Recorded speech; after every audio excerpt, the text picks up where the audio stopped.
readings. Great to be here with you, Gemini, my beautiful, mutable air signs. We're going to do it. Sorry, we've been doing quite a few readings this morning. Oh, nice! 10 of Pentacles. Hala Shazam, you guys. Gemini, let's get into it. August 2024. You guys, these are for fun and entertainment. It's a way to get to know you. I run an online brand that I've created from scratch. There's online courses, there's a book. It's all really guided by my heart of wanting to see a more harmonious place, wanting to feel better in my own self and body. I write things like yoga, meditation, and I enjoy the tarot. It's fun. I am discerning with it. I remind people not to give too much power to anybody really outside of yourself, especially some cards.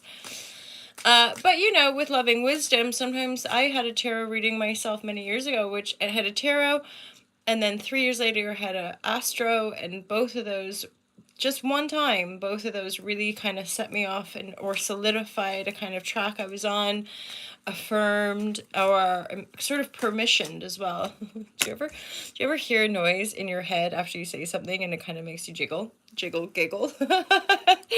Okay, 10 of Pentacles, you guys. Gemini, what is going on? You've just pulled the 10 of Cups and the 10 of Pentacles. What? You might be focusing on that stuff. You're focusing on a happy life. You're focusing on making loads of money for yourself and for your community. What are the messages? What are the divine messages here? Star card, Gemini, you're healing some stuff. Well done. Or wishing upon a star. There could be a bit of a lack vibratory in the home front. You might have a decision you need to make around home. I'm hearing, do I stay or do I go? So some of you guys might be considering selling up and moving. Especially the star card does make me think of maybe, you know, foreign shores, going to different places to explore and dream.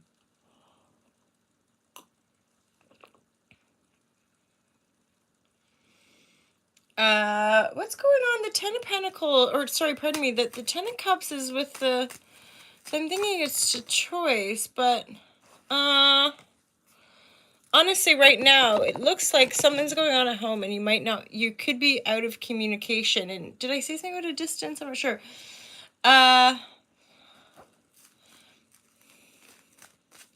Juggling. You're juggling something at home, and there's no communication.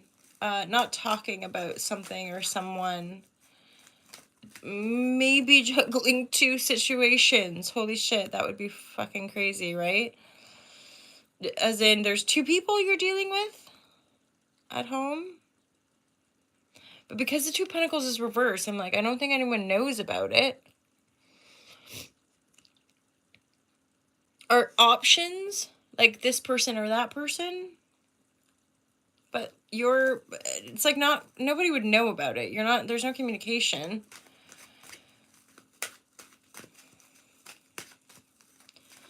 I would 2 of Cups, Gemini, there's definitely some like loving partnership type of vibe here.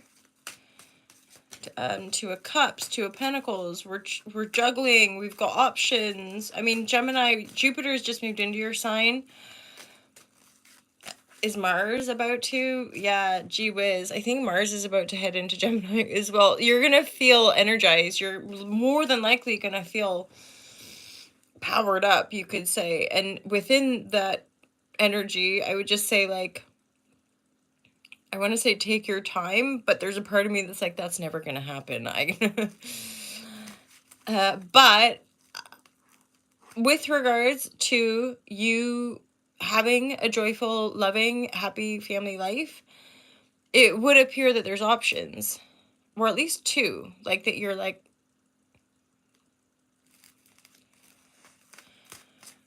there's a little like, there could be a little side story too of like when our intuition apparently lets us down. So you might be, I don't know, maybe a little bit like non-trusting of your intuition right now.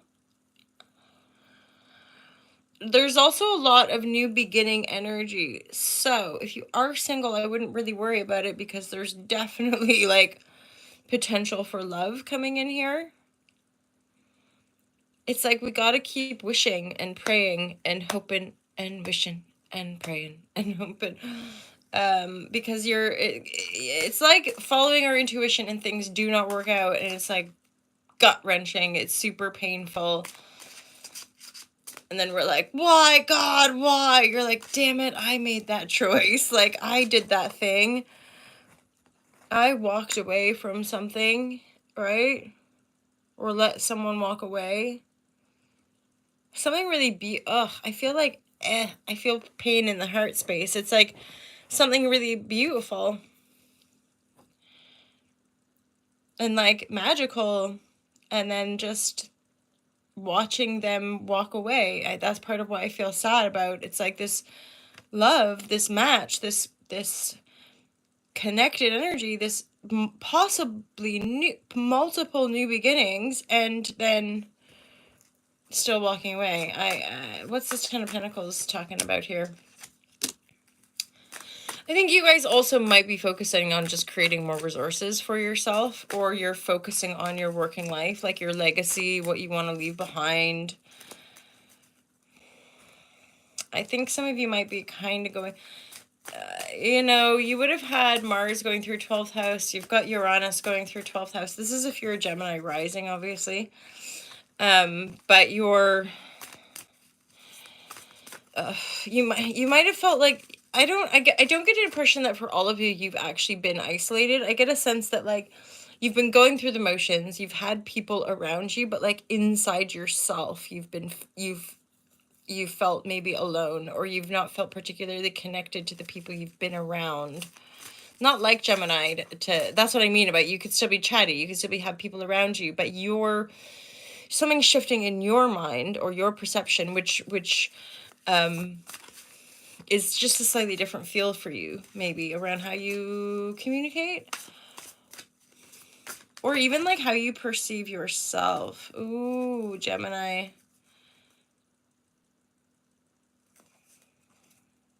Three of Swords. The swords are reversed. I want to say, like, be mindful, Gemini. There's,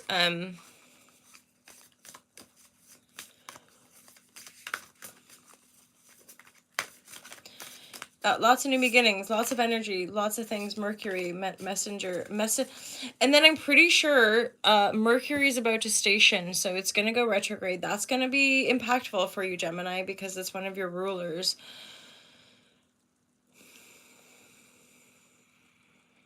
I am getting a sense of like a lot of fear, if I'm honest, like fear of moving forward, or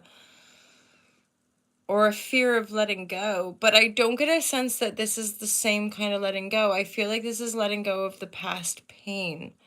Finally letting go of like how hard you've had to work, or finally letting go of more past pain, past disappointments, things that didn't work out for us.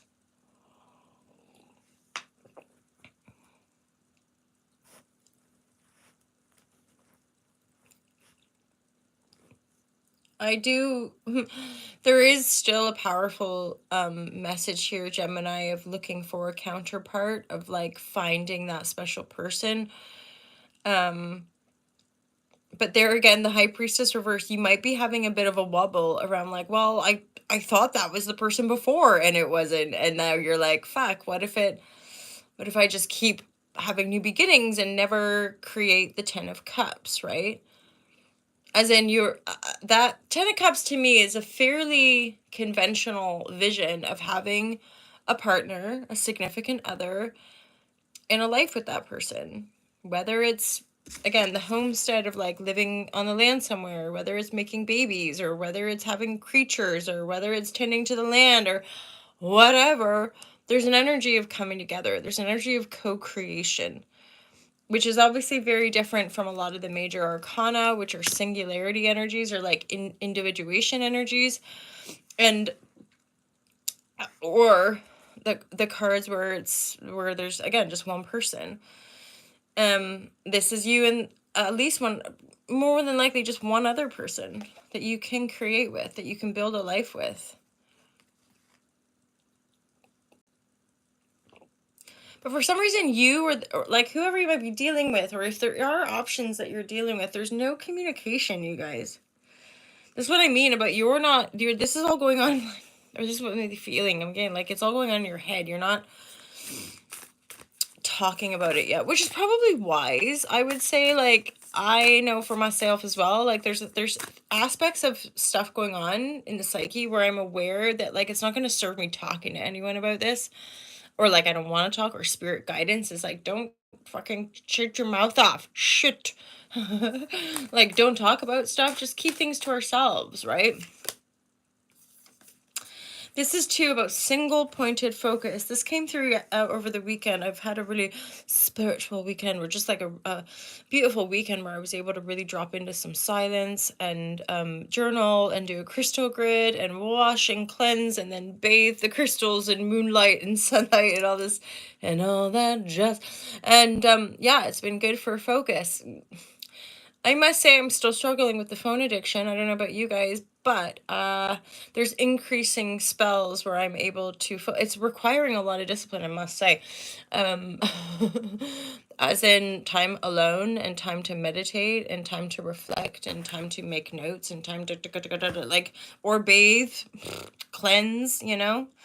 The star card, straight up, have a shower, have a bath. Sounds mundane, perhaps, or maybe just too simple, but life is simple. We complicate it. I think part of the complication actually comes from being too much in our mind and perceiving, of course, through that lens of separation and living in survival mode in this sort of weird disconnected system where we're all having to work really hard just to generate enough to like feed ourselves and our families. So that kind of struggle is still being healed from within the human psyche. I think you're a part of that, Gemini. I must say though, I would just give yourself time to heal stuff if stuff is coming up. And then when you're feeling grounded, when you're feeling supported or ready to move forward, you'll be ready to move forward.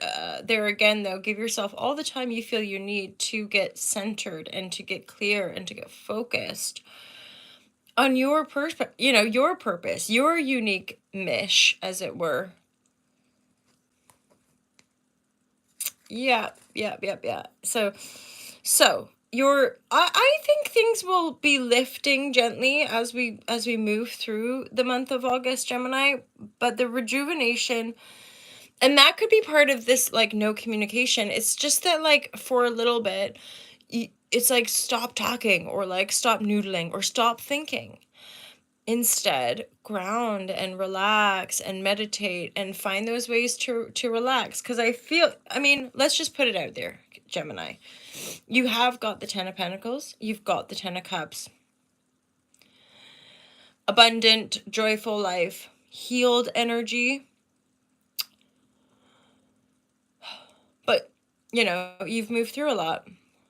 You've probably heeded some call. That's why I think that High Priestess is like, I'll go back to a quote that came out, actually somebody who probably attended a retreat, and they asked me, I think I was talking about intuition, they asked about it after, like, kind of en privé, they came up to me and were like, you talked about intuition, I've followed my intuition before, things did not work out.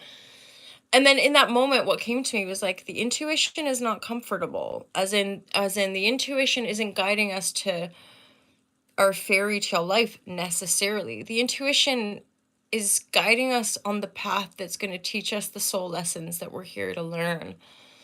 And I would say it is going to invoke a healthier life, a transformational life where we rejuvenate, where we recycle, where we regenerate ourselves, right? Versus that mechanistic separation worldview. So that's why intuition is radical, and it's not obvious. And it's not about the three-dimensional projection of success. Intuition is unique to our own soul and heart and life force. So when we follow that intuition, we go against the grain. People don't understand. It's not obvious, and yet often is the case when or that's my perception, that the more we follow that intuition collectively and be the example of how that feels and how that looks, and maybe even what are the pros and cons of staying locked in a three-dimensional perspective versus expanding into a broader perspective, right? And there are many. And there are polarities, right? There's pros and cons to everything. There's shades and shadows. There's double edges, right? So and that's something I talk about with my yoga clients or people certainly beginning more meditation and breath work and all of this beautiful work, to remind ourselves that, you know, the polarity of the increased strength and the increased sort of self-awareness is sensitivity. You see, you become essentially more powerful to a certain degree, but then you have to become more responsible for your energy, more responsible, et cetera, et cetera. And maybe sometimes that's what we hang back from. That's what we don't really want to step into, is being full-blown responsible creators. Because again, when things are going good, it's fun to be a creator. When things are not going so good, there's no one else to blame, which is, damn it. If only we could all just keep blaming each other for the problems that we're in, and never make real substantial change. Anyway, Gemini, that's your reading, my lovers. Have a wonderful month of August. Reach out if you want to make a private booking. You're more than welcome to.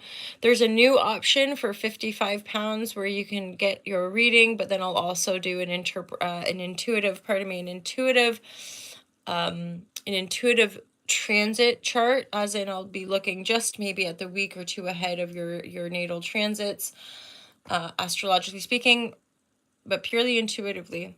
All of this means take what resonates, leave the rest.